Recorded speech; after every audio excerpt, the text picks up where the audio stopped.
Greetings and welcome to another excellent chess game. Now, I played this game in Blitz and I thought, well, you know what? It was kind of interesting what came up, so I'm going to show it to you. I have no idea what this guy is going to say about what I did. So we're going to find out together, I guess, and see what happens. So let's go see what he says. Opening with the queen's pawn controls the center and usually leads to a more position. Okay. The Dutch defense controls the important e4 square, but somewhat weakens black's king side. Most people don't, but that's okay. This prepares the bishop for development. It gives you some interesting, different ways to avoid preparation. Develops the knight and attacking the center. That's not a mistake, but it's not the best move either. It's a known idea. This prepares your bishop for development. This develops the bishop and gives it scope on the long diagonal. Now, this variation of Dutch defense is based upon the Queen's Indian defense. But instead of having the f-pawn on f7, it's on f5, which can help your... You fianchetto your bishop, placing it on a powerful diagonal. And this is just testing white to see... Very precise. What does he know? This move opens the path for your bishop to enter the game. True. Usually going to be on b4 or sometimes e7. White develops the knight and attacks the center. Developing your bishop strengthens your opening setup. All right, we're looking for knight to c3 or knight to d2. Either one is fine. This blocks the check from an opposing bishop. Because this formation here gives you the Queen's Indian type development of the light square bishop and the Nimzo Indian development of the dark square bishop. You are threatening to tactically win a knight. Yeah, not really. He's going to play queen to c2 or rook to c1. It's pretty basic. What this is really doing is opening f6 for my b8 knight. This stops the opponent from being... Very good choice. So once you know in advance what I'm planning to do, you know, as my dad's rules would say, what's he trying to do to me or what am I trying to do to him? The momentum is slightly on black's side already. Developing the bishop and increasing influence in the center. Not a problem. What if he takes my knight? Well, bishop takes knight. I have pawn takes bishop, or just simply bishop takes bishop. You are bringing your knight into play, eyeing the central squares. He thinks about it. It's like he really has to think about it hard because I'm threatening to just play bishop takes knight, bishop takes bishop, and then knight d f6, reinforcing the e4 square. This threatens to tactically win a pawn. The whole opening is about maintaining as much control over e4 as black can maintain. You stood equal, but that move is losing. Losing? What does it lose? What the heck does that lose? Let's see what it does. The best move is after all captures, this is an equal trade. Okay. This threatens to tactically win a pawn. The question is, you stood equal, but that move is losing. His best move. After all captures, this is an equal trade. This threatens. You stood equal. Only one move worked there, and this wasn't it. Okay, so what in the knight?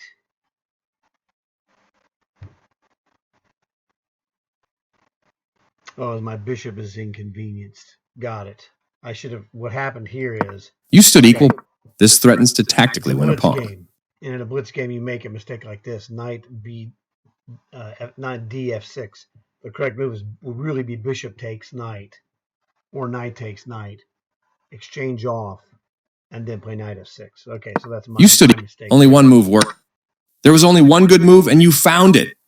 You exchange pieces of equal value. This is what I was anticipating. This is an equal trade. Again, in a blitz game, you miss some things like this from time to time. It's not obvious. You overlooked an opportunity to recapture a piece. This is an equal trade. You mean recapture a piece? Yeah, tomato, tomato, knight takes bishop, queen takes, and then knight e4. Also good. So let's go this. Yeah, that's the best move with a hair of an edge for black. So queen takes is obviously forced. Let's see what it thinks. I think Yeah, see, I looked at this bishop takes f3. It is a good move. I had this later on upcoming in the game, and I don't do it because I didn't want to do it. Anyway. So just castle. Get all the funny business out of the air. That's fine. That bishop isn't doing anything to me.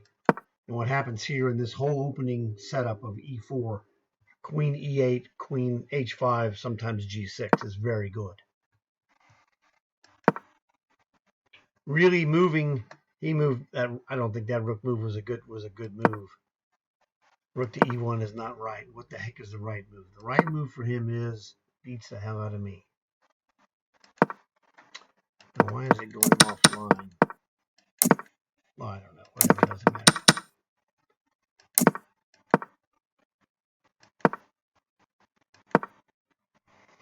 Bishop to b2 was interesting. What in the heck is this? This is a mistake. So knight d2 was the best move. Got it. Is a miss. Queen h5, which is coming. This is just to stop, some kind of queenside business. Waiting move to see what he's going to do. Now we hit him with queen h5.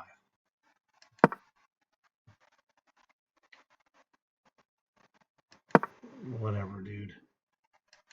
He does some goofing around. I don't care for that move. Rook f1 is best. No, that's a mistake. Oh, I missed something here.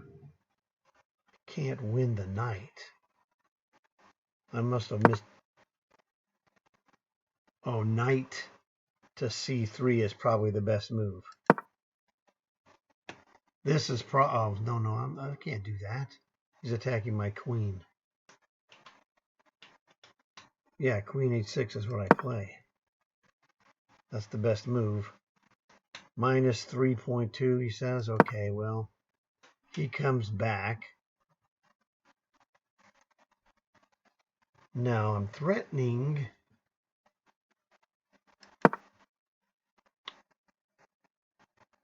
Knight. Yes, knight. Wait a second. Knight takes f2 is the correct move. Yeah, that's the one move I didn't look at. Knight takes f2. That's one of the reasons that why rook e1 was bad. Knight takes f2. King takes. Knight g4 check. This pawn is a goner on e3. Ugh, no one's perfect, but that's why you want to do these game reviews. This definitely, let's go ahead and show it to you. If he takes it, he's just screwed here. Taking this is not the best move. I don't know, man. That is a nasty move. He's going to have to play d5, I think is correct. But I'm just going to take the rook. If he takes this, he's just getting annihilated. And this is the key.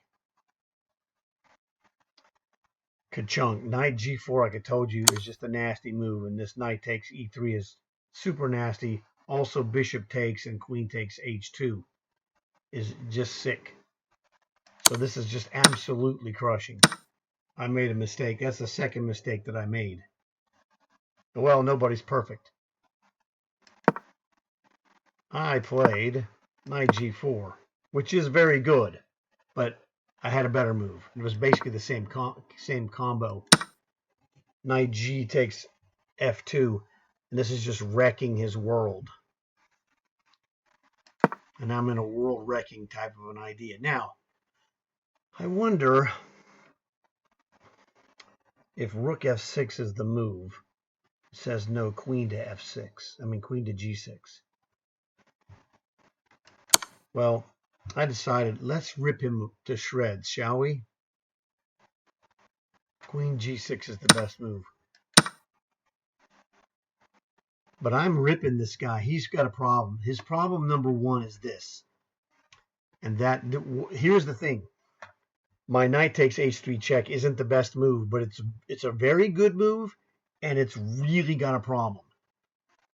You see the queen on h3 is like the sword of Damocles. This bishop cannot move to anywhere except d1 because I just play queen takes free knight. as my dad would say. So that's a problem for him. The natural move of bishop to f1, queen takes free knight, whoops, and then I'm 3 pawns ahead. Because right now, I'm 3 pawns ahead for a knight, or for a bishop actually. He is in major league trouble. He makes a mistake. He says it's good. I mean, he must be getting checkmated with rook f6 followed by rook to g6 was my idea. Hey, I'm just going to take the free knight. But rook f6 is actually better. Look at this for a second. This is hilarious. Rook f6, the machine says, is better than queen takes free knight.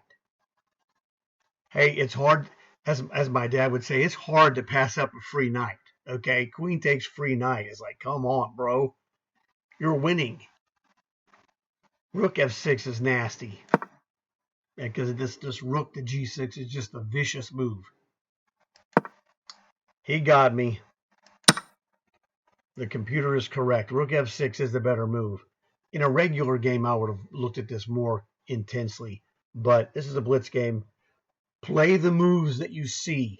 You know, play the good moves that you see is what my dad's general advice would be. Hey, not only is it good, it's the best move.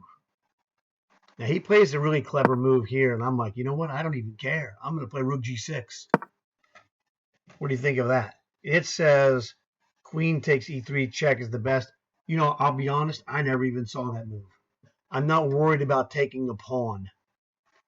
What I'm going to do here is try to checkmate him, or, you know, under thinking like this. Checkmate or clean out and go to an endgame because it's just an absolute gimme win on the endgame. So queen takes e3 is a better move, but I was intensely focused. I'm like, okay, you want to play rook takes rook? You know, let's get it. Because I'll play pawn takes rook, king f7, and then rook to h8. I'm playing to checkmate him. d5 was a jerk move and a good move too. I was like, man, this is really bogus. So let's trade the pieces. Let's go to endgame. Eat this. Like, okay, let's see what you got, big boy. Bishop takes d5. You want to take my c7 pawn? Rook takes c7 just looks so nastily wrong because of check followed by knight takes free bishop. Okay. King f1. This is the old. I mean, king to f1 is a smart move. Get out of this discovery. This discovery check cost you a bishop. So this is one of those things that you learn from, you know, studying chess properly. The correct move here is not like rook to c8 to defend this pawn that's backwards. We're tactically going to defend this pawn by creating the Bobby Fischer style, more valuable threat of bishop takes d5. And I dare you to take this because you can't. Knight c5 check, discovery. Now you could play technically e4, but he's asking. Most players would not consider that. They're like, oh man, rook here, it's knight checks. He plays e4. And then where you can play knight takes bishop, pawn takes bishop, knight takes bishop again. You're just still, black will be a full piece up. He's just annihilated. So he can't do it. That's the smartest move to me. I'm like, hey, now I play. I didn't like, well, knight c5 is good. But my thinking is, okay, here, I played c5. Knight c5, kind of asking for this to a degree. I guess it's not a big deal, but he's got to move this bishop to c2, really. It's a little complicated, and I'm following my dad's rule. Play the moves that are good that you see. Don't have to be greedy. All right, now I'm threatening to play knight d2 check, for example. But really what this is doing is solidifying the queen side. His rook and his bishops are worthless against my pawns. They can't do anything to my pawns, so I'm in good shape here. Now it's on. Hey, look, I got 3 pawns on the king side.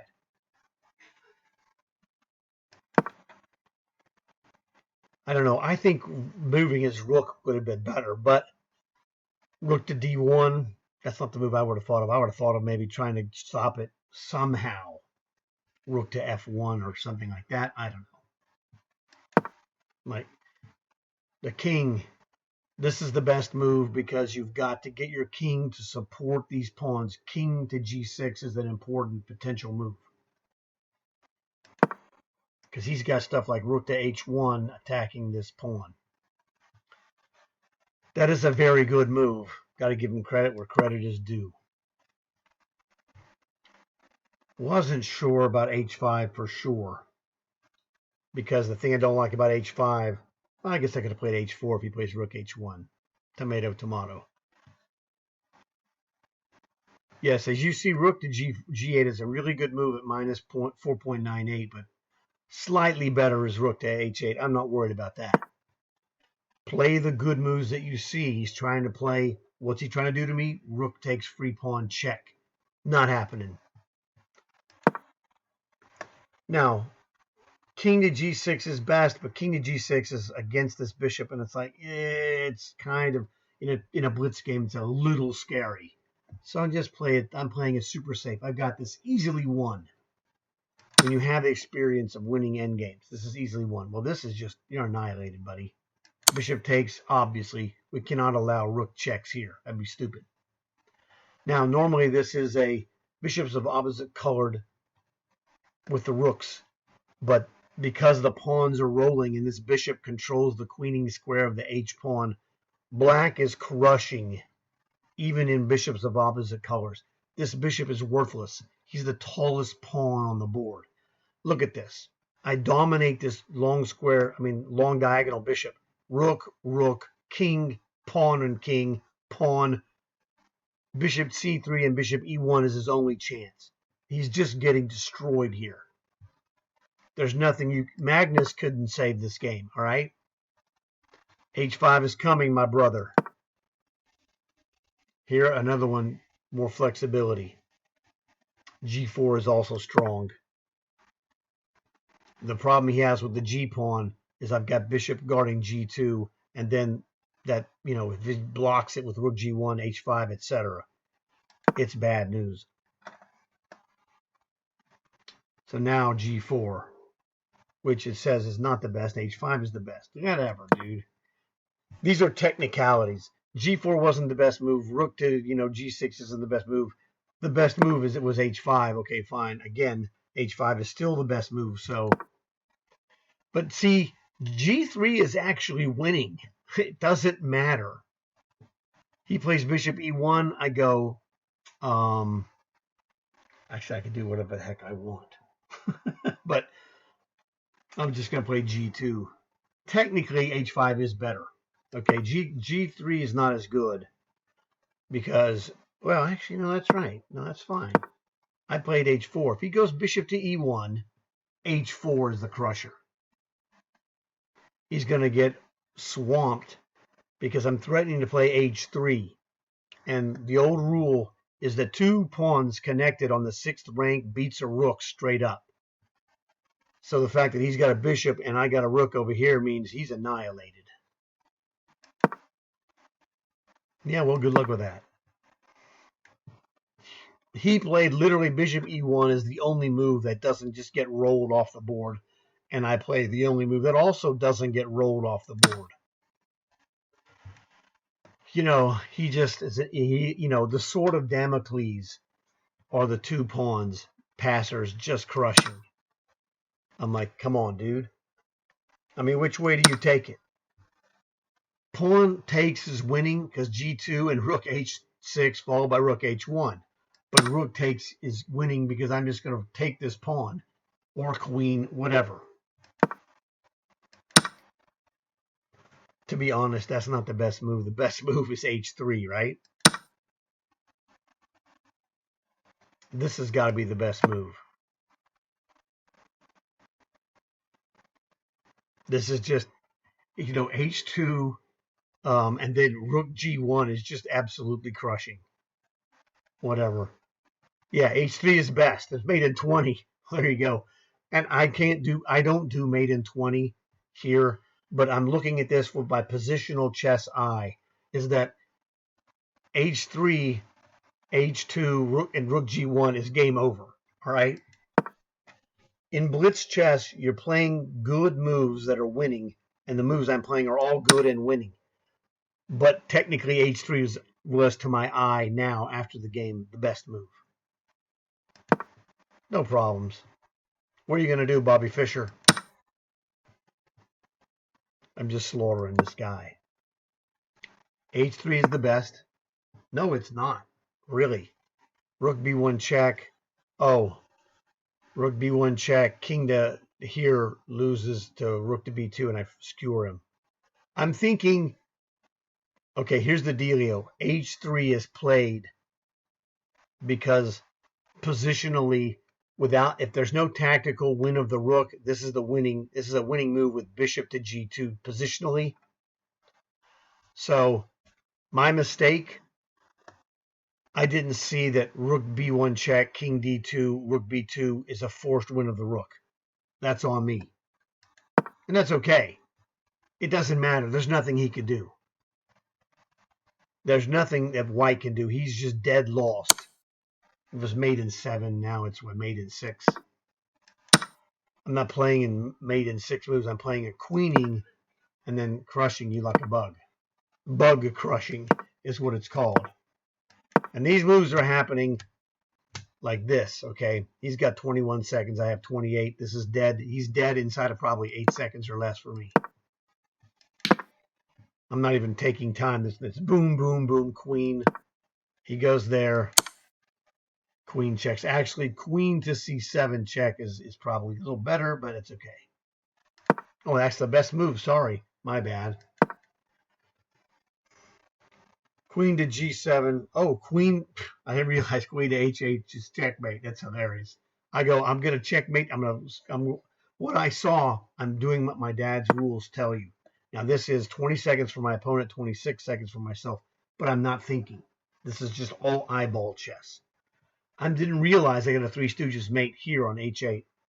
I'm playing corral the king, rook to C2, and rook to C8 is checkmate. I see a checkmate in 3. I'm playing the 3 moves it takes to checkmate it. I had checkmate in 1, but missed it. Hey, nobody's perfect. But see, checkmate in 3 is a little bit worse than checkmate in 1. It's still checkmate. So I'm not. There's no prizes for winning in a fewer number of moves. It's like, oh, okay, I could have done better. But when you win the game at the end of a round in a tournament, you mark your name 1 and then next to the other guy's name 0 on the tournament pairing list. It's like no one ever says, "Oh, well, no, I'm not." I was gonna make an incorrect statement. It actually happened to me once. It wasn't checkmate. It was a different move. One of the guys of my dad's age, so he's a generation older than myself. Man, really strong player, super nice guy. And he saw we were playing a tournament, and after my game was over, he's like, how did you do? I'm like, I won the game. He goes, oh, did you see this move? And he's like, he points out this move, and I'm like, actually, he just tells it to me because he's a strong player. I'm a strong player. He's like, when you did, yeah. I go, did you see that move? And I said, no, I didn't see that move. Now, he wasn't saying that to be rude and point out that, hey, Sonny, I'm 22 or 23 at the time. It wasn't the, hey, Sonny, this is what you should have played. It was because he was legitimately curious, number one, if I saw it, which I didn't see it. And in so doing, he pointed it out, and literally it's 40 plus years later, and I still remember it like it was, almost yesterday. Super nice guy, really strong player. I beat him several times. He beat me like once or twice. It was one of those things that we're both like really like right head to head, even, but a style thing that comes in. I beat him more than he beat me because my style and his style, when they conflict and go head to head, it's in my favor. It's just one of those matchups. It's a matchup thing. Okay. It's not that you're bad or he's good. It's just that when these certain things match up, when rock, paper, scissors, okay, I won slightly more than he did, probably 55%, in my favor versus like 45% for him, which is, he was a really good player, and no one would ever say, "Oh, you beat him." Well, he stinks. He doesn't stink. He's really good, and that was like one of those things. It was like, oh man, I remember that question more than I remember any of the times I beat him, which is bizarre because that guy was really a good, master level player. So it was like, I should remember some of the games that we played head to head more so. I mean, I can remember one that was very good, and actually it was at the same tournament or the same tournament location, one of the two. I zinged him. That was the lucky game where I zinged him, and he was like, "Oh, dude, I got him good." Because, it's one of those things. You spot something and the other guy's a really strong player, you're basically the same level of players. You spot it, he doesn't, or he spots it and you don't. That's how you win games in chess. So he spotted the brilliant move that I missed, but we weren't playing. That was my game. I ended up winning it. But the move he spotted would have beaten me in that game, and I was like, I should have lost that game. That guy would have seen that move. But it was a hard move to find. And the same thing, when I beat him, I zinged him. I saw something he didn't see, and that's just the way it is. But so it's like I was going to say, no one says, "Oh, you won that game," or did you in this game? Oh, did you checkmate him? In the corner with the queen to h8? No, I checkmated him differently this way with the rook to c8. No one ever asks you that. Now, they don't ask you this in the checkmate. Did you play a checkmated one or a checkmated more? Who cares? It's still checkmate. And what's more important in a tournament is that it's checkmate. You win the game, but you're winning it with as little mental stress as possible. I saw this was a checkmate. No problem. I'm going to expend as little energy as possible to get this victory. That's the key. So, very good game. I made a couple of mistakes. Made some other moves that the computer thought wasn't as good as the other ones, which is true. And it's important to notice that. But the moves I played were, for the most part, in this endgame, winning all the way. Could I have won more efficiently? Yes. So that's fine. That's not a problem. That's something you take note of. It's like, okay, it was a blitz game, though. It was, garbage 3-minute time control. But sometimes you get a good game out of it, like this one. Good, in a conflict sense. So I don't want to, belittle the other guy that I beat. So that's why I don't want to show the names. It's like, doesn't really matter. I'm here for the chess part of it. I don't care that, it's not like Godzilla versus King Kong. All right. And this is not a tournament game, et cetera, et cetera. It's just a goof off game. So maybe he had a bad game, but I'm just going to show you what we did and explain to you, as I did with my father's rules, what I was following when I played those moves. So I was satisfied. It was a funnish game, kind of interesting. So hopefully you enjoyed this, got to learn something, made a couple of mistakes, found some, different moves than the computer suggested that were still good, but the computer moves were better. So I want to thank you guys for watching the video. Tell your friends. Hope to see you guys in another video in the future. And as always, like and subscribe.